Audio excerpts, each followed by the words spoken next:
বন্ধুরা দেখো, এর আগে তোমাদের দেখিয়েছিলাম গাছে মোচা এসেছিল, হঠাৎ করে ভেঙে গেছে। ওই ভাড়ালি আর কলাটা নিয়ে নামিয়ে রেখেছি। এখন ওই ভাড়ালিটা দিয়ে আজকে একটা সবজি তরকারি বানাবো। তো আজকে এই যে মশলাগুলো দেখে নিলা কী কী মশলা দিয়েছি।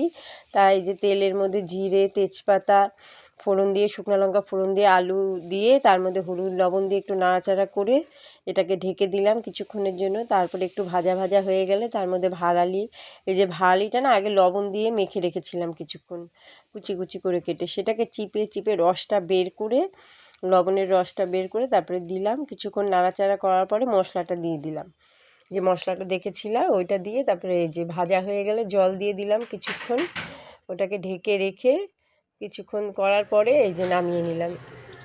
কেমন হয়েছে বলো? খুব ভালো হয়েছে, সত্যি করে ভালো হয়েছে। আমি ভালো খাই না, কিন্তু ভালো লাগছে।